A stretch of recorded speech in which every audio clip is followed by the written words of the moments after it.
Good morning. This week, House Democrats are continuing our to pass Senate Republican language. As I said in my opening day remarks, we want to accept good ideas wherever they come from, if they are a solution. And so in that spirit, we accepted the Senate Republican language for bills that have passed the Senate 92-6. Strong bipartisan support. We're putting those on the floor each day. Yesterday, we did the legislation to open up the Treasury Department to make sure that people there are able to come to work and be paid as they meet the needs of the American people, including, but not confined to, getting their refunds, or getting a small business SBA loan, answering questions for taxpayers who are calling in, the full function of the Treasury Department. Can't say to the Treasury Department, come in, do the job, you're not going to get paid. That's what the president is saying.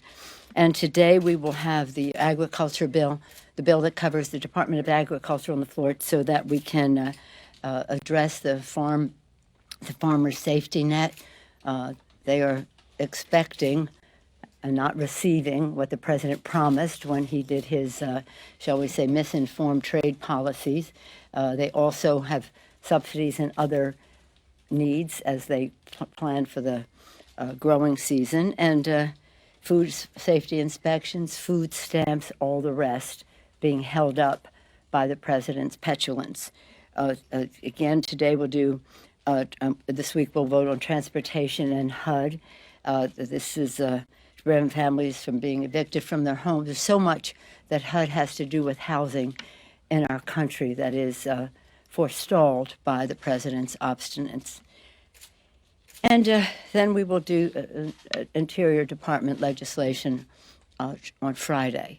Next week, we'll proceed with legislation that did not pass the full Senate yet, but very strongly came out of committee. In fact, with the vote, in some cases, where he is on the committee, of Mitch McConnell. So we're just saying to them, take yes for an answer. This is what you have proposed. Why are you rejecting it at the expense of the health, safety, and well-being of the American people? Do you take an oath to the Constitution or an oath to Donald Trump? And these families, many of them veterans, are not able to meet their mortgage payment, their rent payment, their car payment, harming their own credit ratings. You're no friend of veterans if you harm their credit rating, and that's exactly what the president is doing. He's also harming the full faith and credit of the United States of America and our credit rating if he lets this go on with statements so irresponsible of saying, I'll let this go on for months or years. Months or years, the President of the United States. And so he's endangering the safety of our food supply, the security of our airlines, vulnerable families, nutrition assistance, tax refunds, paycheck of 800,000 innocent families. What did they do to deserve this? Of course, the president doesn't believe in governance, so he doesn't care if governance doesn't take place. He doesn't appreciate the role of public policy in the lives of the American people. But in addition to that, what he is proposing is not the best way for us to secure our borders. And let me just make a clarity.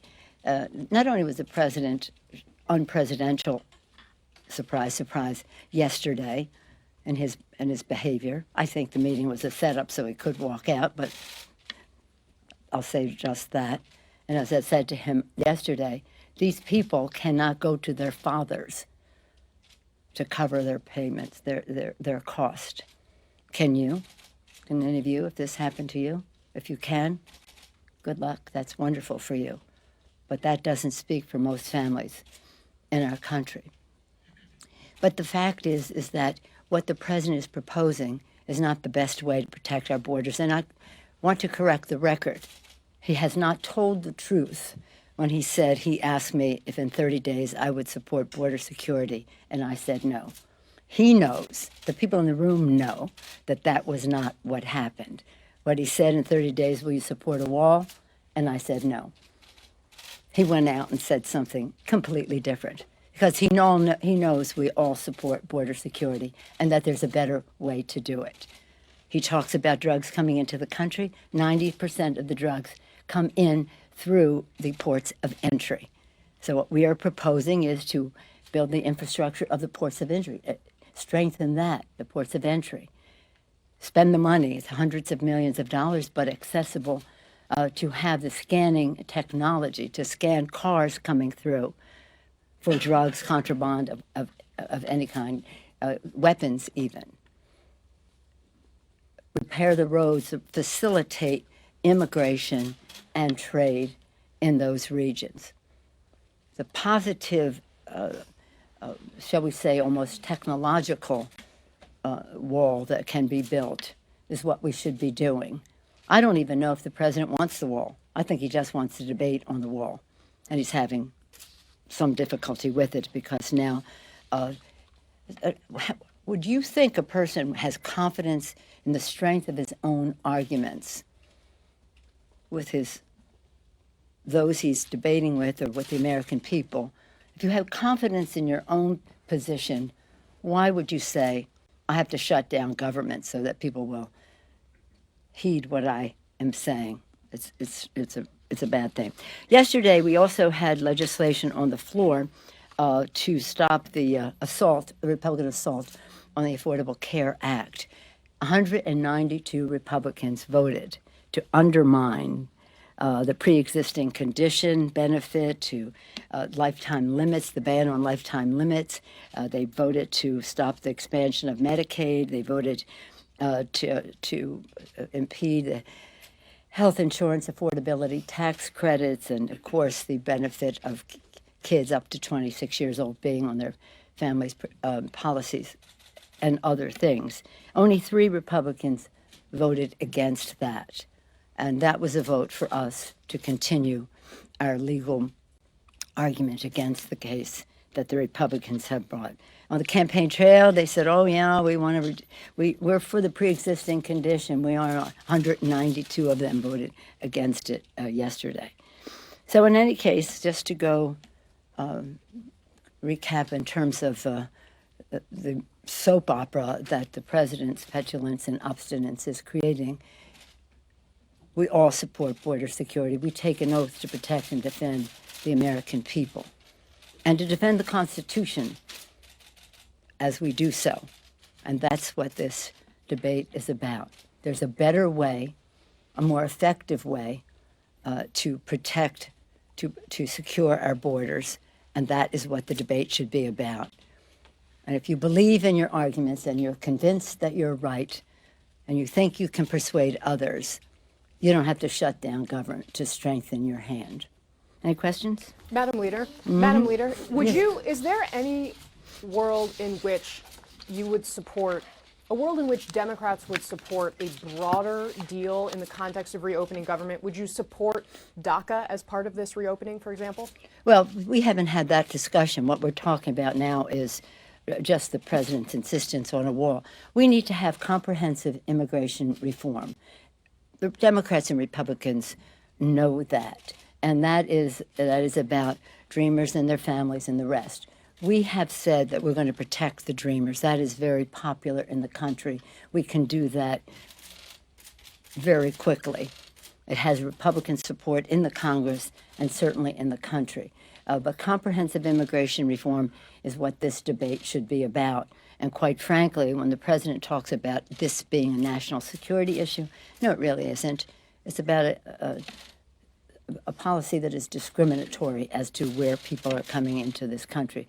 So yeah, no, absolutely, we always have stood ready to discuss comprehensive immigration reform, and of course, the dreamers. Are you willing to have those conversations before the government's reopened? Are you willing to have those conversations now? We have been having conversations.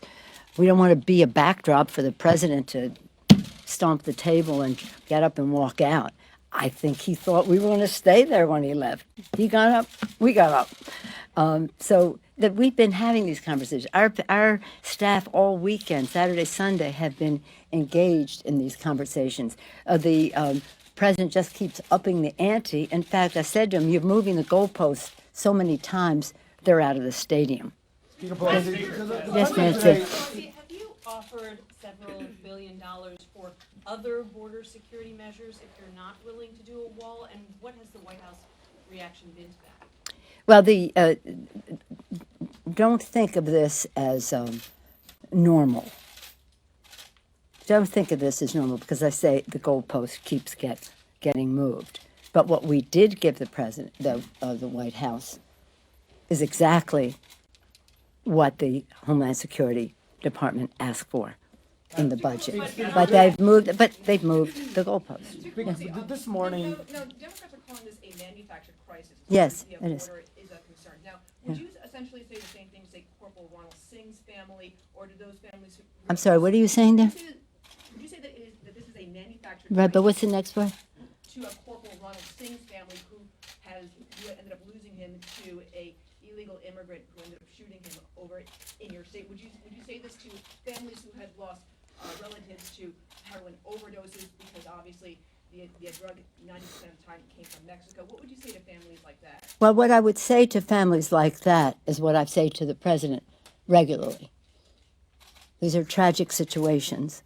There's a tragic situation at the border. 2 little children died in the custody of the Border Patrol. But the plural of anecdote is not data. And as painful and horrible, one death is more than we should be able to bear, whether it's the corporal or whether it's the children. But the fact is, we have to have public policy that secures our border. And what the president is proposing will not eliminate those possibilities. Speaker Pelosi, this morning, the president this morning suggested that he may declare a national emergency. Yeah.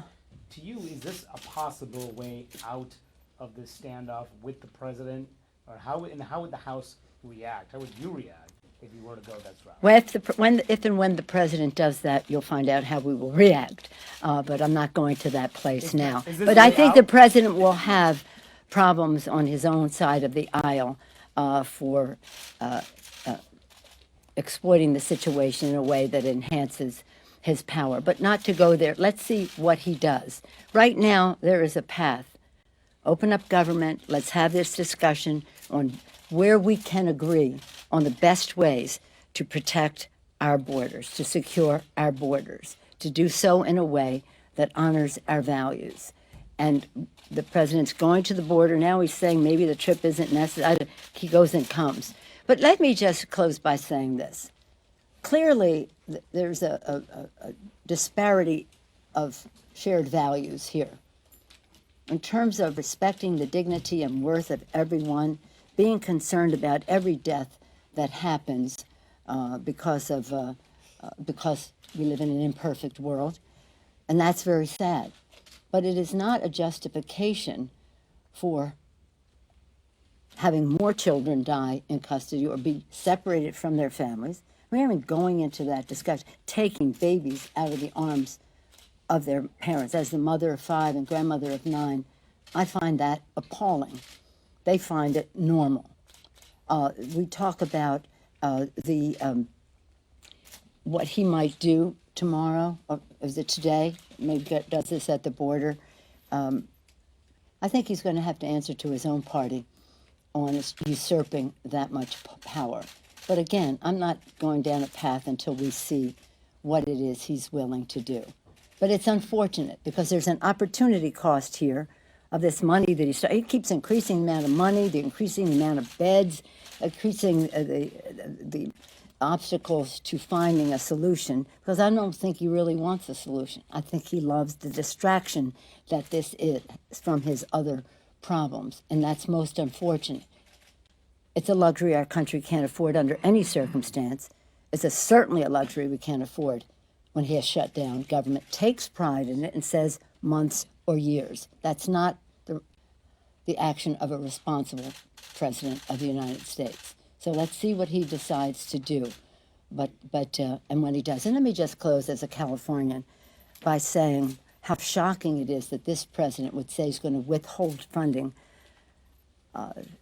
to meet the disaster assistance, disaster needs of people in California. Ironically, most of those fires, except for maybe part of what happened in earlier in Santa Rosa, most of those fires took place in rural California. The votes he did get in California were in rural California.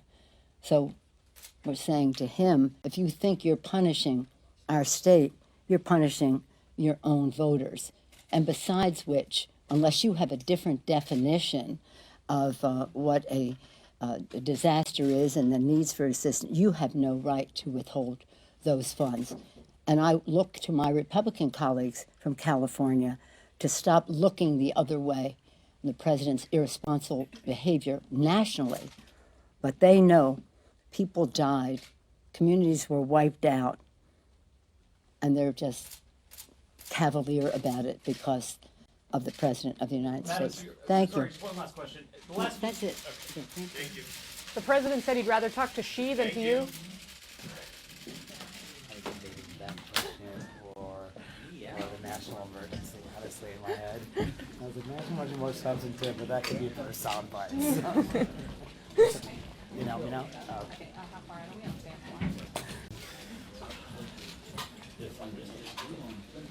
Thank you.